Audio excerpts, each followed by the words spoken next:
Welcome everyone to the Canarian International Meeting of Alcoholics Anonymous.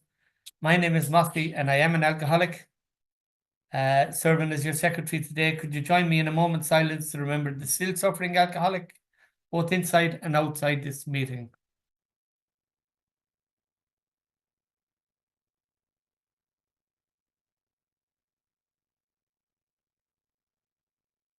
Susan is going to read the preamble. Mark, if you want to move. Hello, everyone. Thanks for your service, everyone. My name is Susan. I'm an alcoholic. The AA Preamble. Alcoholics Anonymous is a fellowship of people who share their experience, strength, and hope with each other that they may solve their common problem and help others to recover from alcoholism. The only requirement for membership is a desire to stop drinking. There are no dues or fees for AA membership. We are self-supporting through our own contributions. AA is not allied with any sect, denomination, politics, organisation, or institution, does not wish to engage in any controversy, neither endorses nor opposes any causes. Our primary purpose is to stay sober and help other alcoholics to achieve sobriety. Thank you. Thanks, Susan. A warm welcome goes out to any newcomers or anyone returning to Alcoholics Anonymous. And that's it, guys. This meeting is all about our old-timer sharing. And today we have Mark's sponsor. Get that out without getting tongue-tied. Today, Tom from New York. Mark thinks that New York is New Jersey, but it's not. So, Tom, you have 40, 45 minutes, 50 minutes. Just go on as long as you like, because I know it's going to upset Mark the longer you go on. So you take it away. You have 40, 45 minutes or whatever. Kathleen will give you a gentle reminder when it's time to wrap it up. All right, Tom, thanks a million. It's over to you. Thank you. Hi, everybody. I am Tom, and I am an alcoholic. It's nice to be here with you. First of all, Kathleen, if you can give me a heads up 10 minutes before, that would be great. I had to say, when Mark Amusi asked me yesterday, I kind of hesitated a little bit because I'm in Portugal now. And normally I make a habit out of when I'm with my girlfriend, I don't do too much AA stuff. I didn't want to leave her by herself, but I think Mark in his wisdom realized that I was hesitating. Then he says, it's for 40 minutes, Tom. I said, oh, in that case, I'm coming, So, but I had to, as I did mention to him yesterday, that the last two times, about 7 or 8 years ago, a group asked me to speak, and they said it was 40 minutes, and I was really excited, and I said, yo, this is great. I could talk about everything. And it was, so next thing I know, I get a nudge that it was 3 minutes to go, and I wasn't even in a rehab yet.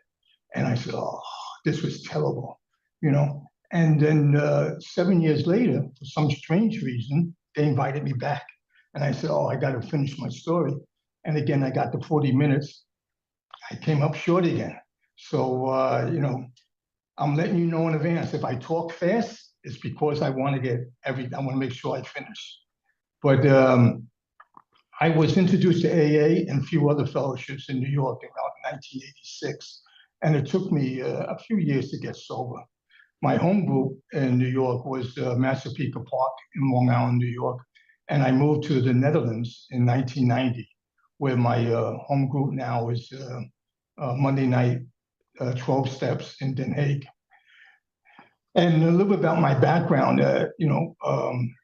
since we are talking about 40 minutes, I can go talk a little bit more than I usually do about my background. I was number 4 of 7 siblings in an Italian-Irish household. And anyone that's familiar with that family heritage could fill in the missing blanks, how it might have went.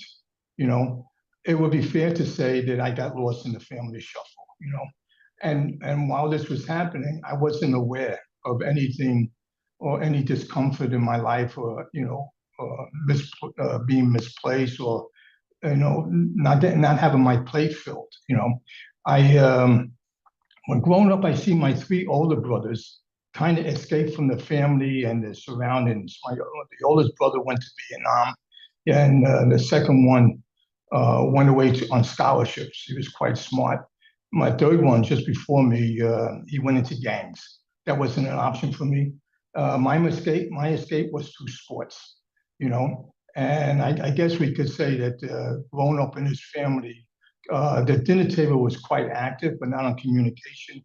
It was more throwing food and arguing and stuff like that, And but growing up, I will say I had an identity crisis because we lived in a place in Brooklyn, New York, that at the time was going through race riots, and I lived in an area that was majority Afro-American. My high school was 97% Afro-American, and I played sports in my high school. And when I played basketball, I was frequently called cracker, which was totally acceptable in those days. And when I played softball in my neighborhood, it was all Latinos, and I was the only English-speaking person on that team. And my name naturally was called Gringo, And so growing up, I was kind of misplaced a little bit with my identity, but I did not recognize that there was anything wrong with my surroundings. It was common, it was familiar, it was acceptable. But the disease grabbed on me probably when I was about 16 years of age, when my family moved for the fourth time and moved to an all-white suburban environment. And I say that because I didn't know what to expect, coming from the area where I was coming from. This was a total culture shock for me. The high school was even co-ed, and I knew no one. So to make matters worse, when I went there and I transferred over, they told me I wasn't a senior, I was a sophomore. So instead of hanging out with 16 and 17-year-olds who were going to be graduating, I was hanging out with people who were doing algebra and the mentality of 13-year-olds. So it was so not only that was going on, I moved to the area and I knew nobody. So, but again, there wasn't anything part of my life that I could actually talk about it. My parents didn't see it. At that time, they usually go with the phrase, he's young, he'll grow out of it, And so when I say this because when I did my autobiography in the rehab, I could trace the grips of the disease in my life to that time, And when I did graduate to school, I knew no one in my community. So my survival skills or my tools, or the lack of it, was sitting in my bedroom every night in reclusion, in total isolation, like I was in a cocoon. I was protected from the outside world, and I stayed like this for the 2 to 3 years. And it was a safe place for me. If I were to go outside, I knew nobody. I didn't know anybody in this area. And but the disease made it very comfortable for me. I wasn't drinking. I was just isolating. I was a recluse. And again, I would only come down to eat dinner and I'd go back upstairs, and feeling comfortable, but again, not realizing what anything was wrong in my life. My savior came in the form of my cousin Ralphie, who moved from actually New Jersey to the state of New York. And to my fellow Italians here in Zoom, I could say now, looking back, and if the highlights of my life is to point what cousin Ralphie or cousin Vinny is, usually doesn't end well, So cousin Ralphie, who was an alcoholic, we all knew it. He would come over my parents' house and he says, "Tom, do you like to go to a bar?" And my parents were saying, yeah, anything to get him out of the house, So I would go there, and I was quite late at that time. I mean, drinking age was 18. I was probably approaching 21 at the time. And I remember we drove to a neighborhood place, and I can't tell you how magical it was when the doors of this bar was opened. It was loud, it was energetic. Music was playing from the jukebox. The pool table people were playing Pac-Man and Donna Kong were the arcade machines, and they had a huge crowd around it. I don't mean to date myself, but it wasn't much longer between the patrons in the bar and the bartender knew my name. And from where I came in my four walls of my bedroom, this was a pleasant change, you know. And this was my new go-to place to replace what sports had given me in my younger life. Drinking first started out when Ralphie came on Saturdays, and now that he has a drinking partner, it eventually got to Friday and Saturday. You know, and I was looking forward to this. I would get dressed up for this occasion, you know, but all we did was just drink 25-cent beers and never talk to each other. And then it went from Friday and Saturdays to Sundays. And then it went to, he was picking me up every day of the week. This was my life, you know, I felt complete with this.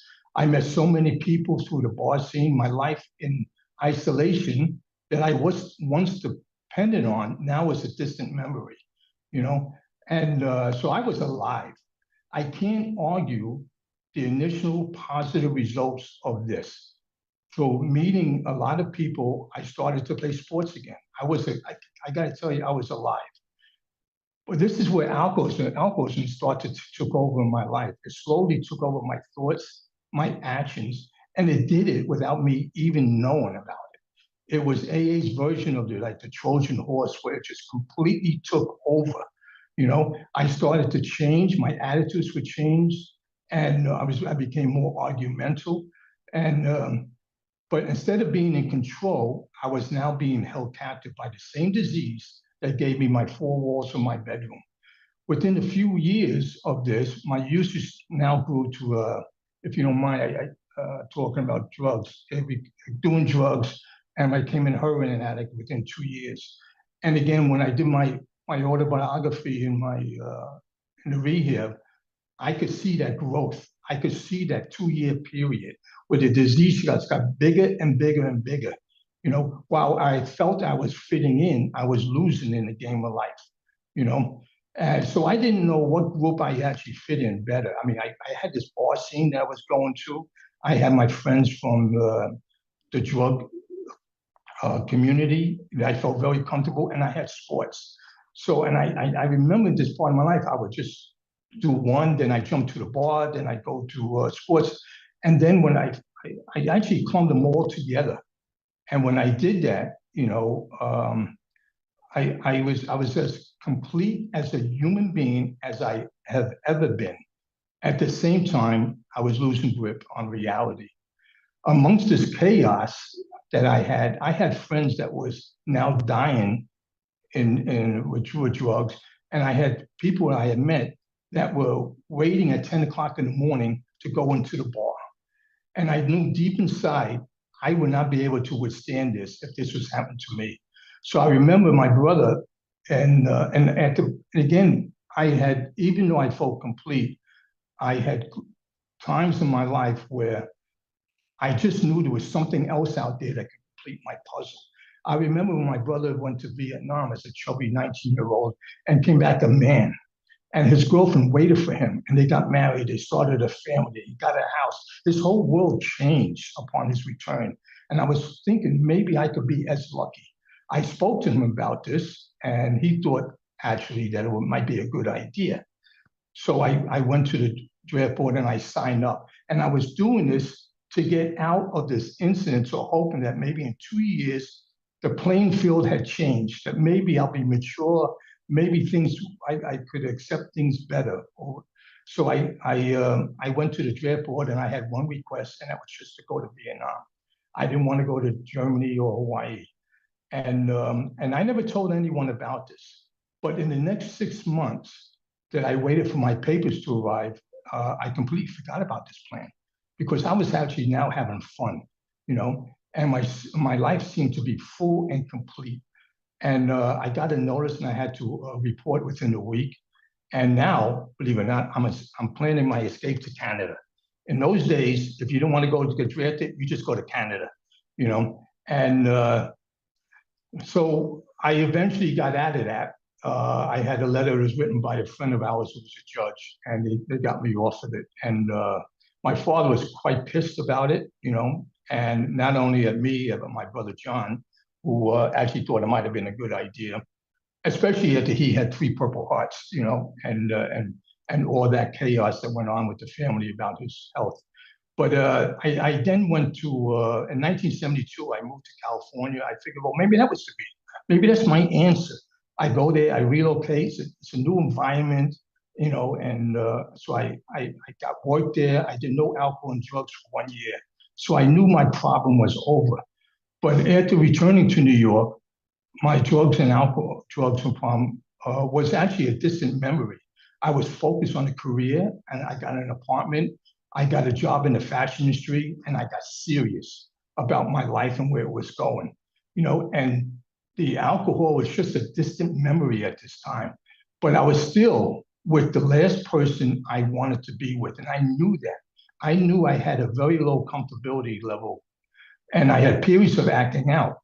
I was like, I remember one time thinking, like, what's missing in my life? And it's a woman. And since I had this problem of communicating with ladies, meeting ladies, I was watching TV, and I don't mean to be funny, but I was watching TV, and there was a commercial on, and it was from Novocaine, which was a chocolate milk.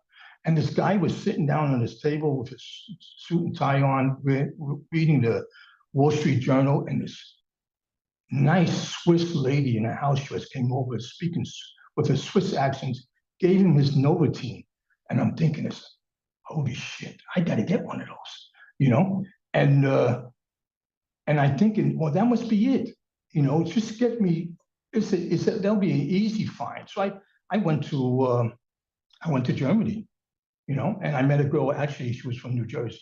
So, and then next time I went to Switzerland, and I met a very wealthy girl that I had absolutely no chance of getting past that front door in her parents' house.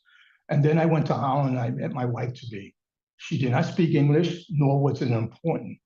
Her job terminated in a few months, and she had the perfect resume for me. And I brought her back to the States, and we're married in 9 months. It didn't matter that she didn't speak English well. Unknown to me at this time, this was a temporary solution to a lifetime problem. And after a few years, we both had good jobs, a house, good circle of friends, a future. But the disease, true to its nature, retook its position in me as commander-in-chief. This feel-good moment I had with my wife, and that we were focused, lasted 5 years. And I found myself back at the bar, doing the same thing I always wanted to do. At work, I used to be the guy that I used to open the company in the fashion industry at 7 a.m. and I would leave at 7 p.m. closing. I would eat lunch in because I had such an important job. I didn't want to go outside, so I would order lunch in and I would eat there. But when alcohol was knocking on my door, I was now hardly getting to work at 9, leaving at 5, and I'm taking 3-hour lunch breaks. Anything to get as much alcohol into my system as possible. And this was a 2-year onslaught by my disease, and it destroyed everything in my path. I got arrested on my lunch hour, and my wife had bailed me out at 5 in the morning in New York. I was prepared at this time, and I knew it was a constant thought. I was prepared to lose my job. I was prepared to lose my house and my wife for the pursuit of alcohol and drugs. And then I said, you know what? In a couple of years, I just start over again. I got the new job. I go back to Europe, get the new wife that doesn't speak English, and I start this whole thing over again. But the one thing that my wife had convinced me to do was going to rehab. I thought it was a dry out center. So when the first time of the reality of the disease came to me was when I was entering this hospital, and I did my application form, and I had to list on there all the insanity. I don't know why that would be a qualification, but all the insanity that I was doing in my life. And the guy drove me into the hospital section. And as he drove me, the gate said psychiatric hospital. And I looked at him. I looked at the sign. I said, no. And he says, I remember him saying, I read your application. You have to be nuts. to be doing this stuff over. And that was the first time that it ever dawned on me that this thing about drinking and not be able to fight the thought of drinking was bigger than the drink itself, And so I went to the rehab. I did my 30 days, and and I learned nothing. After the rehab, I feared. I remember my wife came to a family counseling, and we were sitting down. I was supposed to come out in 2 days, and she said to the counselor said to my wife, she goes, "How do you feel that Tom can't drink anymore?" And she says, "That's not what he said. You said." And she said that you told him that he has to watch his drinking.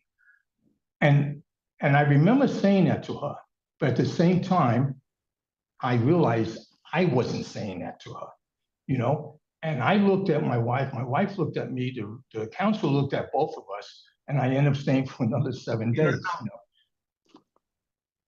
I'm halfway there. I'm sorry. And so and that was scary for me, that I said these words not knowing I was constantly saying it. So I stayed in for another 7 days. I didn't know nothing. And I came out relapsing. I was going to the meetings, the NA, CA, and AA, and AA was just a little bit too rough for me. NA was just angry fellowship, and CA was the baby, and I just felt like I didn't belong anywhere, So I was okay. My wife was okay, me relapsing every few weeks until I relapsed one big time. And I called my sponsor, who I hardly ever called. I only call him when I relapsed. And I said, screw it, I'm doing everything myself. And for the next 7 months, I did not drink, I did not do drugs. I tripled my income. I was working like a dog. And you would think this was it, and I solved it. I'm not going to do it. But at the end of 7 months, my wife left me 6 times. I tripled my income, but I maxed out my 2 major credit cards, and I was 6 months behind in my mortgage. And the last time my wife left me, she went from New York to back to Holland again, to the Netherlands. And I remember I had to do my taxes the next day. And I went to him, and he says, all right, you owe X amount of money. I said, I ain't got it. And he looked at me, he says, then you're doing something wrong. If you can make that kind of money and you're 6 months behind in your mortgage, and the bank came for my house within a week or so, and that was another sign to me that this thing is much bigger. Now, if I say that scenario to people outside of AA, they say, what the heck is going on? When I say that I didn't drink for 6 months or 7 months, I didn't go to AA and all this stuff happens, because of course this stuff happens, So after putting my wife on the airplane with my daughter, I called my sponsor and I told him about this emotional pit that I was in. And that started my journey in AA. He guaranteed me sobriety and a happy and purposeful life if I do these few things. I had to go to 15 to 18 meetings a week. I had to call 3 to 5 people a day. I had to read. I had to call them in the morning, call them at night. And I only had to do this for 90 days, but I can never say no. And the guarantee he said to me was that if I didn't like the results in 90 days, I could have my rotten life back. I said, okay, I'm giving you 90 days. And I said, at this point in my life, I had nothing else to do but to follow his instructions and directions. At the 3-month, and I'm going to 15 to 18 minutes a week, he would call me up and he'd say, by this time, I became a contractor. I stopped with the fashion industry. And he goes, where are you working today? I said, oh, I'm working in Wanta. He goes, oh, you're lucky. There's a 10 o'clock meeting. I said, oh. So I had to stop. I had to go to a 10 o'clock meeting, and I had to call him when I got back. And this is before cell phones. How was the meeting? I said, it was really good. He goes, there's a 1 o'clock. And I had to do that, go to the 1 o'clock, come back. And then I had to go to 5 o'clock, 7 o'clock, 9 o'clock on a Monday and Thursday night, and I could never say no. So at the 2-year mark, I moved to Europe in order to save my marriage. And over there, I got quite lucky. Meetings were every day. I got a sponsor. And I was at this point in my life, I was at the 4th step. And he had this one great line. He goes, I'm not interested in your Yankee Doodle crap. I'm not interested in your relationship with your wife, the weather, your money, or anything. I'm only here to work the 4th step with you because I'm moving in 3.5 months. Now, to most people, that would be quite rude, but to a New Yorker, I felt at home, So we did the 4th step. I did 69 pages front and back. I was afraid to leave anything out because when I was going to the AA in New York, I would hear these old timers say, if you do the 4th step, be careful because you could drink. If you don't do the 4th step, you could very much drink. If you don't do the 4th step and you didn't drink, you wish you were drinking. So this wasn't a step that I was looking forward to, So I did my 4th step. I did 69 pages front and back. He sat down with me on the next day and we did the 5th step and he went through everything. I was at the conclusion, I was just a run-of-the-mill guy that had a distorted view of my life brought on by my disease. I looked at my life and everything through the eyes of an alcoholic that was full of guilt, shame, fear, resentment, and remorse. Of course I do these things. Of course these things happen to me. Of course I go through life with my hands in front of me, And one of the things about what the AA program taught me was to take the hands and bring them down and to embrace the things that come my way, the good and the bad, and gave me the tools to deal with these things. So I'm in Europe at this time, and I'm in here for 32 years now, and I'm doing okay. But it came to that point, I was doing okay. I was about in my 12th year of sobriety. At this time, me and my wife, we tried it, and it wasn't working, so we ended up getting a separation. I ended up getting my own place, and I figured that would be. I had all the tools in my toolbox to deal with this, living in a foreign country and being separated. But something had happened, and for the next 2 years, I felt that bottomless pit come back, and I'm going to a lot of meetings. I'm sponsoring 4 to 5 people. I'm doing all this stuff, but I feel like the hole in the donut. My highlight of the week was waiting for my daughter to come over on Friday night, and I could feel the depression when I had to drop her off on Sunday, because when she would come over, I didn't have to be with me, And so this thing happened, and I just couldn't figure out what is wrong with me. 12 years sober, and I'm feeling like this. Is it because I'm just separated, living in a foreign country? Is it because I'm 45 or whatever it was at the time, and now I'm single? And it's not like when you're 20 and you're single, And I just couldn't figure. And a miracle happened. My first miracle in AA. I was talking to my friend's wife, and she says, I have a son that's fooling around with marijuana. I read your 12-step book. I said, yeah, sure. But I told her about how I felt. And we met a week or two later, and she sat down with me. She says, I know your problem. And I said, what? She goes, it's your 3rd step. I said, what do you mean? He goes, and she read it to me. This is not even an AA push. She read it to me line by line. And she read it to me, and we talked about it. Do you know what they're saying here? Do you know what it means, what they're saying here? And so while we went through the whole 3rd step, I had a total different viewpoint of what the 3rd step was, and I redid my 3rd step with her. And I like to say now I have a dependency and a reliance on my relationship with my higher power. So since I did that, and I was doing my 7th step right after that, the 7th step just took a totally different meaning. Because up until that point, my 7th step was when I have a resentment, when I have anger, when I have some remorse, I dial into God. They said, I don't want to feel this way because it feels horrible. At no time did I ever think my 7th step was, God, take these things away from me so I don't do them again. So I don't put myself in position anymore. So my 7th step was the changing of me, that transformation that they talk about in the 11th step. So my 7th step took a totally different meaning for me. and it was changing the person that came into the room. And surprisingly, most of the drama and chaos stopped also.